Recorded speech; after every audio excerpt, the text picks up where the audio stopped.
Welcome to Traumedy, the podcast that helps you cope with trauma using comedy. Learn from stand-up comedians how to take your pain and play with it. I am Nancy Norton. I'm your host. I'm a comedian and I'm studying therapeutic humor. I'm not an expert yet, but I'm getting there. I have a lot of experience because I have been through a lot of stuff, and I've been using trauma therapy for quite a while. Traumedy is not a replacement for trauma therapy, but it will get you by between sessions.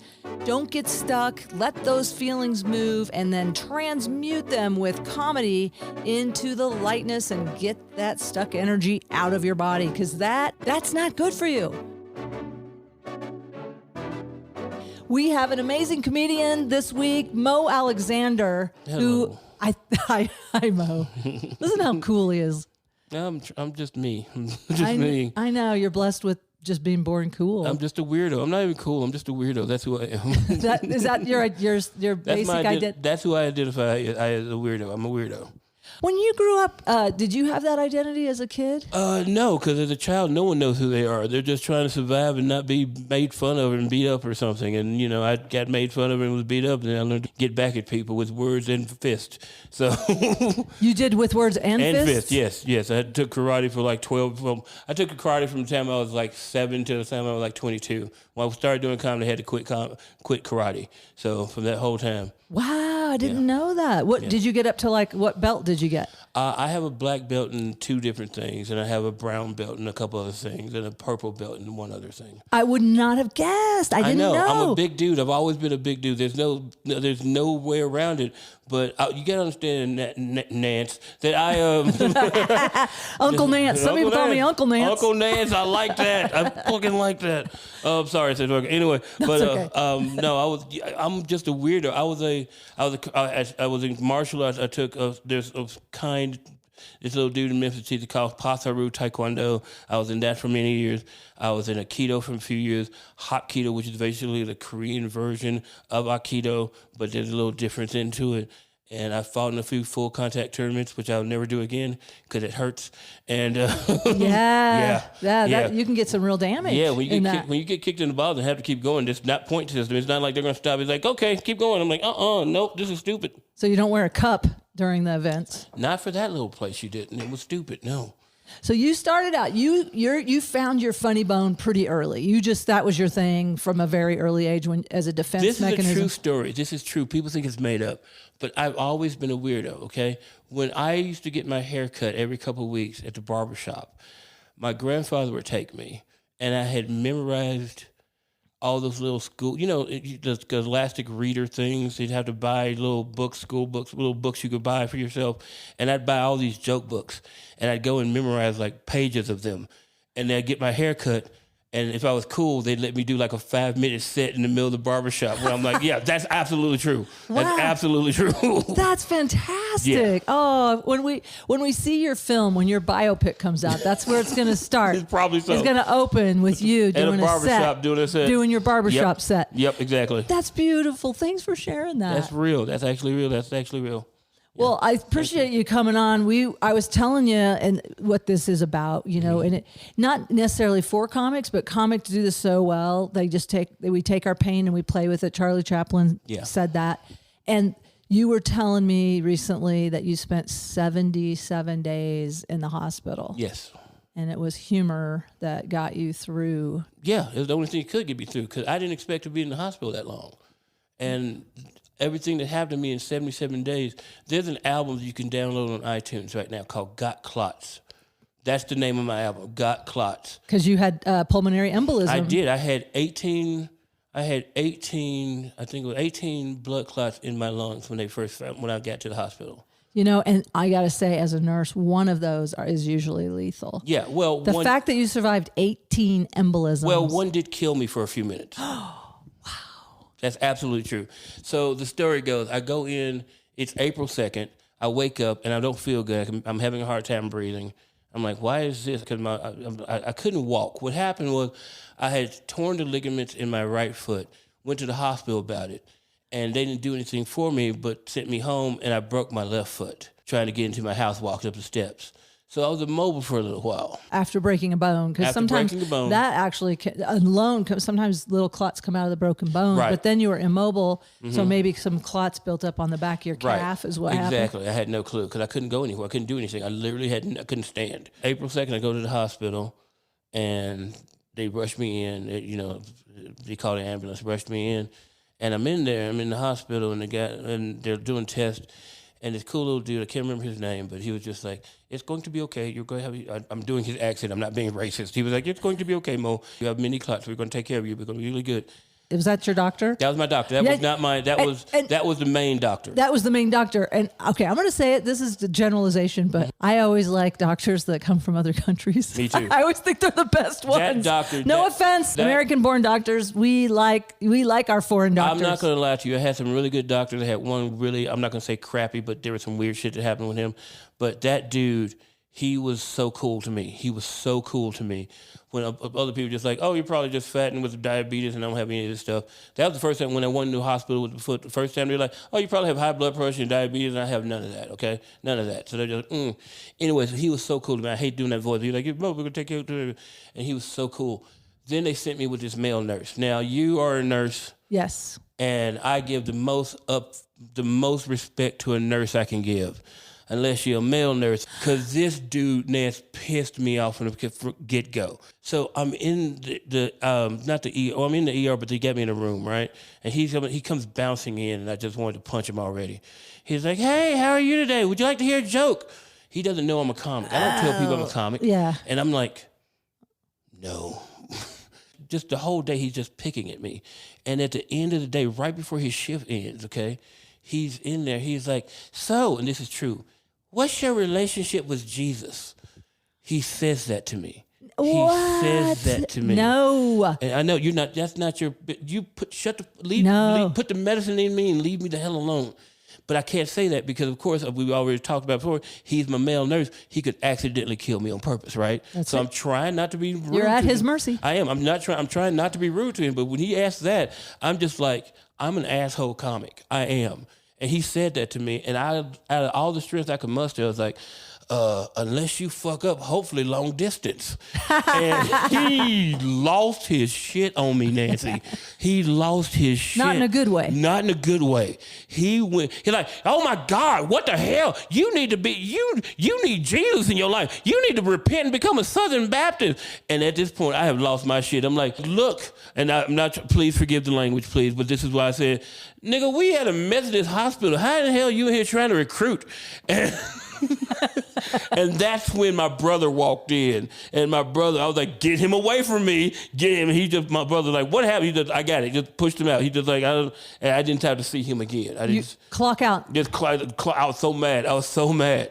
And I mean, that is so inappropriate. Yes. That anyone would try to come in there and be a missionary on your dime. Oh my God. I was so mad. I grew up with these Southern Baptists and they are ruthless. And they will tell you, they would come in my yard. I was a little kid and they would lure me onto their bus or try to. We didn't go, but they were like, "Come on, we have candy. Oh my Get on God. our bus." And then my friend's standing next to me and he goes, I went to some Lutheran church, He's like, "What church do you go to?" I go, "Messiah Lutheran." "What church do you go to, my friend?" High Street Baptist." "Oh, you go to a good church. You're going to hell." He pointed at me and told me, a little 9-year-old, that you're going to hell. Okay. Oh my God. I'm sorry that happened. I'm sorry that happened. That's not where I thought that story was going to go. That's. Do you understand? That's the first day I'm in there. The next 4 days in the hospital are just the worst for me. I mean, I get better. They start putting in that the blood thinner in. I can't think of the name of it. Heparin. Heparin. They start putting heparin in me, and I'm okay. I'm talking to people. They're telling me about this drug called TPA that they don't want to put in me because you're way too healthy for that. That's for people who have, brain clots and stuff. You don't need that. And then Sunday evening, which happened to be Easter Sunday. Wow. Okay, I had some friends come to visit me. We're hanging out. We're laughing. They're like, "Oh, you're gonna die. Don't worry about it. We're gonna be at your funeral. We're gonna die." And because my friends are assholes, we make fun of each other, whatever. So they leave. I'm talking to a nurse, and she hands me something, and I roll over a bit, and a blood clot moves. Uh-oh. A blood clot moves, I go out, and I'm literally dead for 2 minutes. Wow. Yeah. Did you go to the light? You're not going to believe this, but my material is 99% real. I don't have to make stuff up. I died. There was no light. I promise I'm not making this up. The only thing I heard while I was dead was Biggie Smalls music. It was just darkness, and it was like I had walked into a dark room with like a concert going on. And it's big, and you just like, baby, baby, baby. And I'm just like, what in the hell is going on here? And I'm dead. I'm literally dead. And it's just dark, and the rap music is everywhere. And I'm like, it's Biggie Smalls. What in the hell?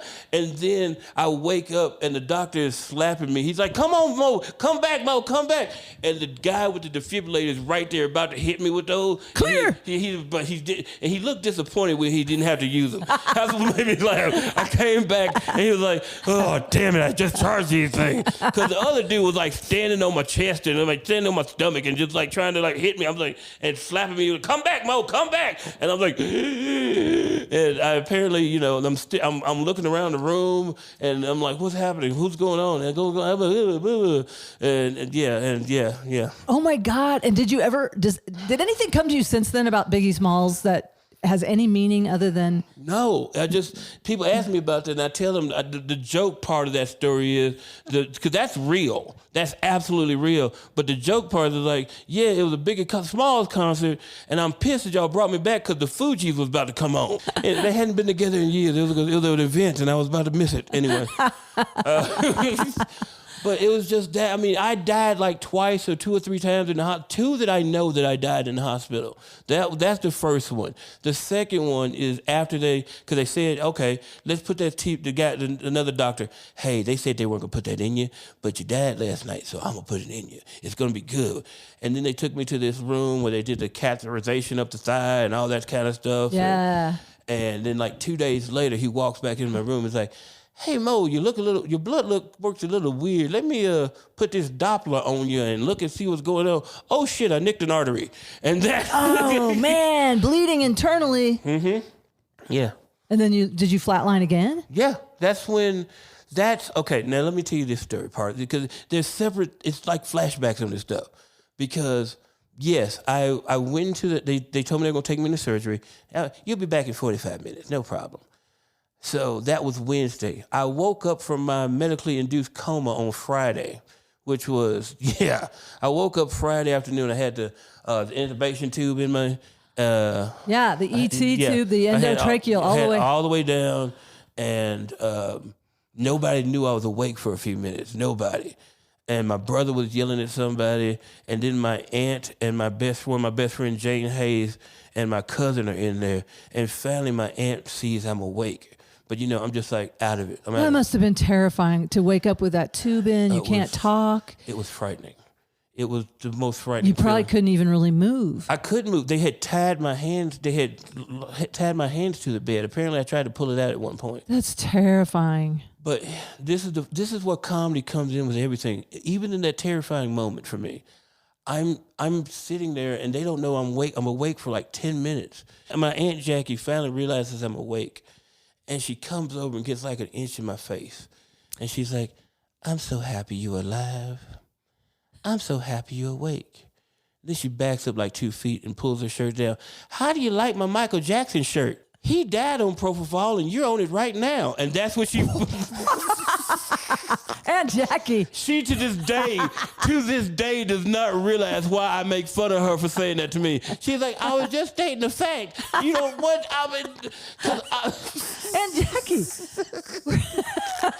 Right there. Now I see why you had to be funny. I had to be. I'm like, this bitch. I'm like, because I'm making noises with the tube in my throat. I'm like, and she's like, he trying to say something. Write it down. I'm like, how do you say bitch in tube? I don't speak tube. I gotta speak tube. But that's true. I had died in here. Now, let's fast forward a year later, okay? Not even a year later, like 7...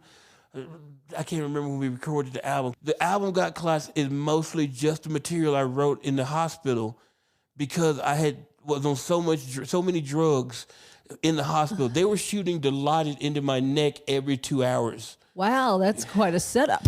Yeah. Whoa. Yeah.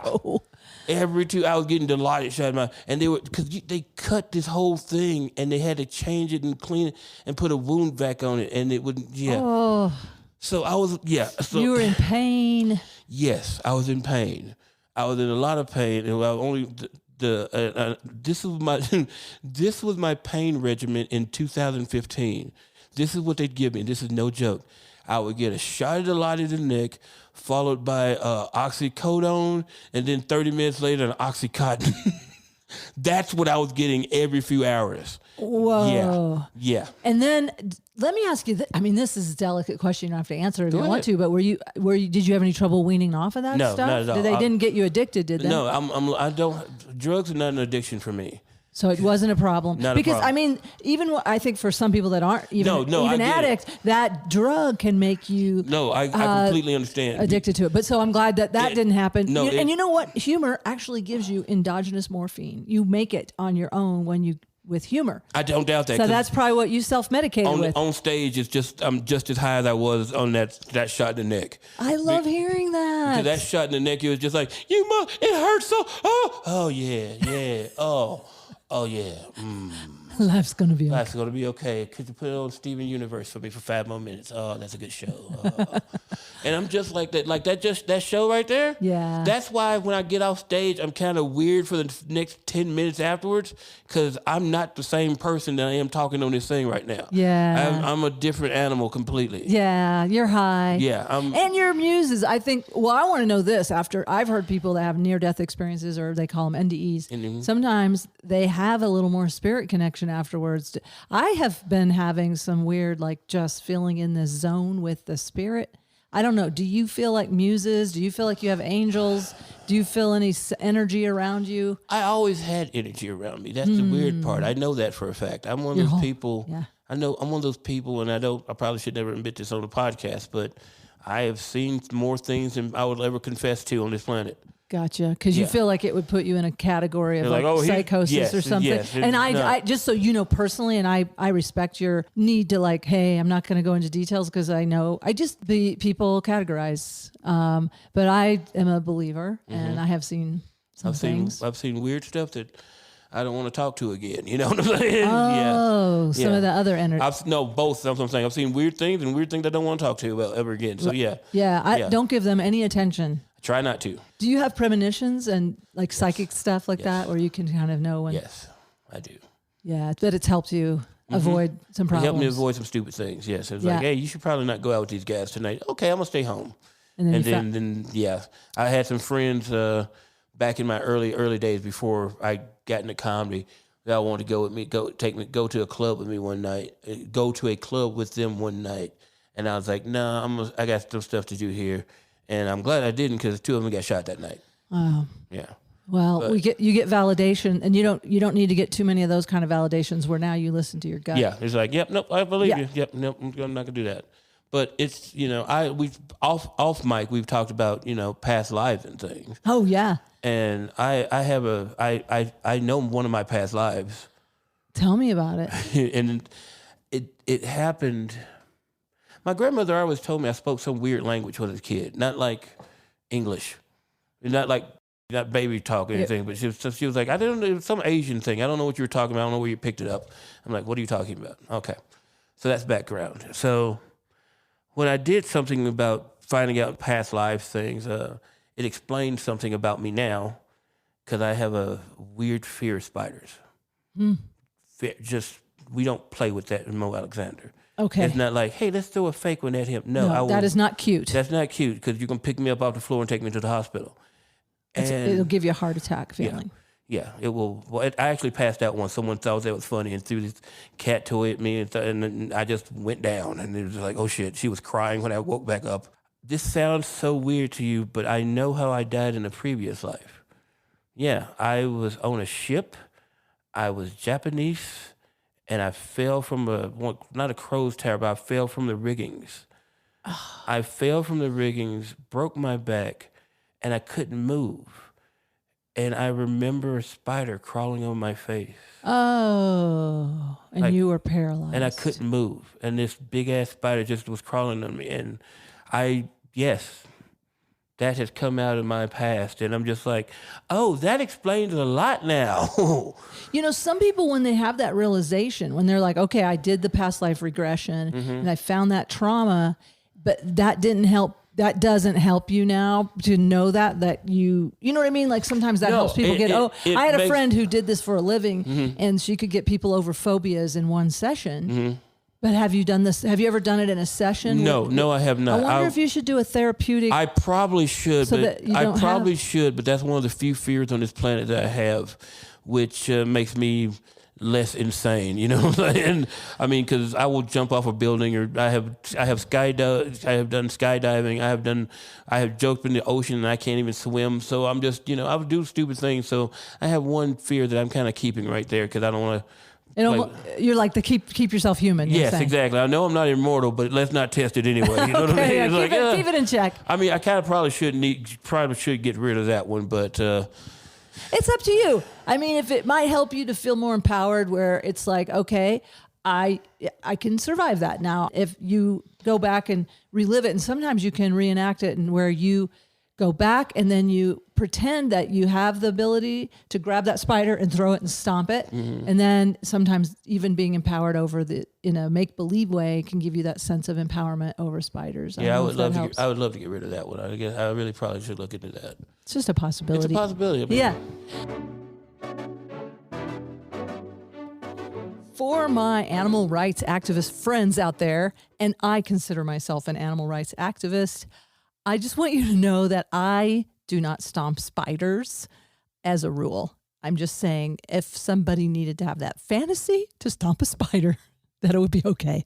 I am sincere about this. I am one of those people, when I go on vacation, I hang a towel over the side of the tub. I hang little hand towels in the sink because I hate coming home from vacation and seeing a dead spider in my bathtub that tried to get out. And I know how hard it worked. I know spiders are going to die, you guys. I know that. I can't help it. And this time of year in Colorado, it is May, but it is Miller moth. Right now I'm looking at a Miller moth. I tell you what, I can't get any work done because I keep running Miller moths to the exits, putting them in a little cup and running them outside. So it's a busy time. I also catch and release mice. I can't help it. I can't stomp a spider. I catch and release spiders. Okay, that's not the important part of this program, but I have to give a shout. I love spiders and I have to give a shout out. I know there are a lot of people out there who are afraid of spiders. So I want to honor you as well. Do what you need to do, people. I'll do me, you do you. And whatever you do not throw a spider. Please, do not play like that with Mo Alexander. That album, the first 5 minutes of that album, I'm kind of stuttering on. And the reason I'm doing that is because the doctor, the first dude who saved my life and was slapping me back to consciousness and bringing me back, he came to my show where I recorded the album. A bunch of the nurses came to the album recording as well.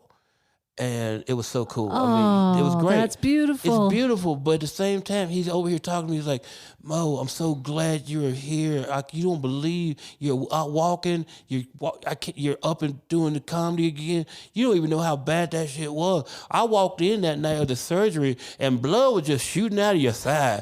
And another doctor was just standing on your leg trying to stop the blood. And he's just going on. And they're about to now coming to center stage, Mo Alexander. And the blood was just so you hear me on that album, it's just like the doctor has just told me stuff I did not hear. You didn't know. Did not know at all. I never knew that blood was just shooting at. He's like, you lost like 4 pints of blood that night, and it was just shooting everywhere. It was a weird thing because he had knocked up, and I was like, I don't need to know any of this. So you're kind of in shock. Kind of in shock. And here's Mo Alexander. Yes, they're calling my name as he's telling me. He's like, and more things you need to know. And I'm like running to the stage. I'm like, I can't do this. This is wrong.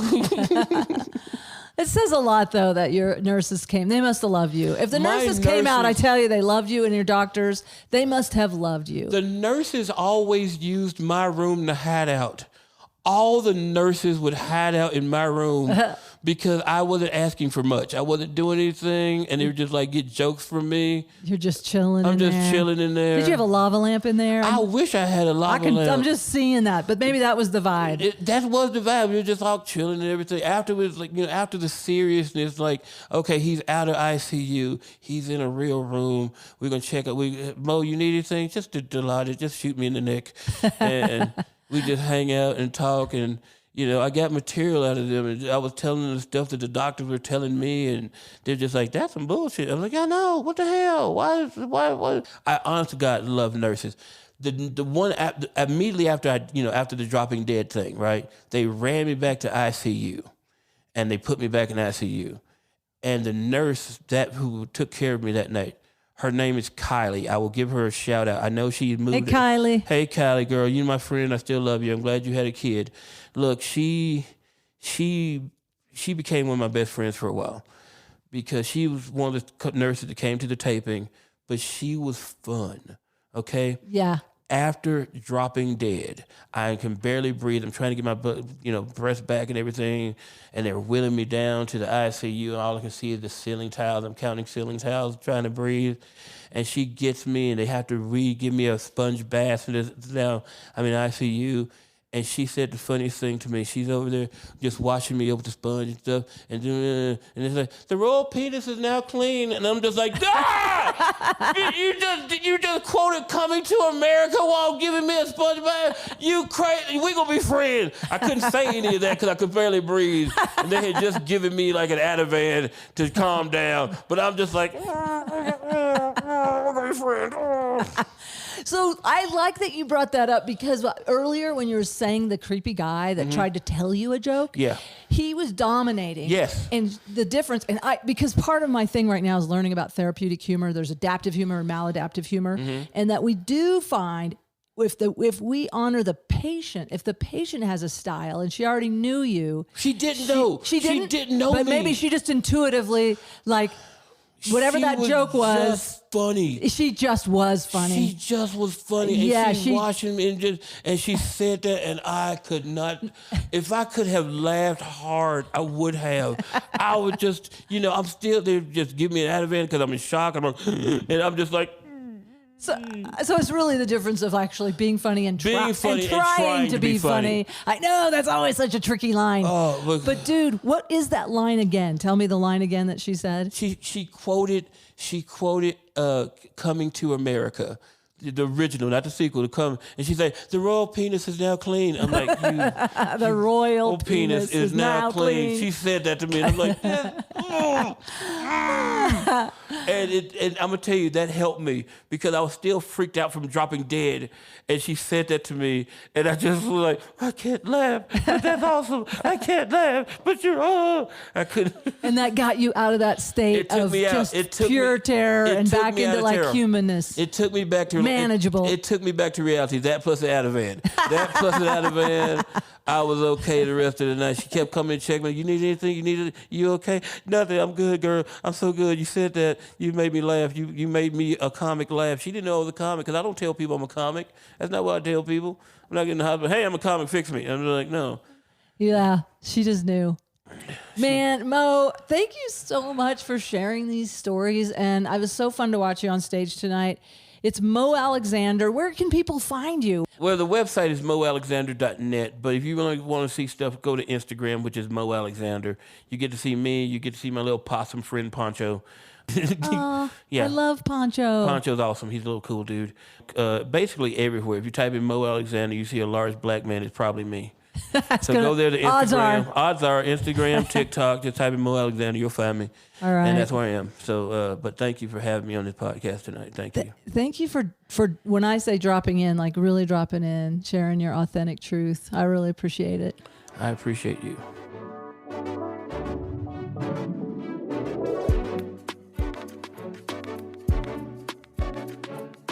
I want to thank my guest, Mo Alexander, and remember to find his album, Got Clots. wherever you get your albums. I think he said it's on iTunes and Spotify and a couple of other places. Find the album Got Clots so you can hear the humor behind the 77-day hospitalization. Tune in to Traumedy every Tuesday. It's a new episode, Traumedy Tuesdays. Message me on my website, nancynorton.tv, or you can go to the brand new Traumedy Facebook page, Tromedy. You already knew that if you're on the podcast. For God's sakes, you know how to spell Traumedy, Tromedy. Send a message to us there. Let us know how we can help.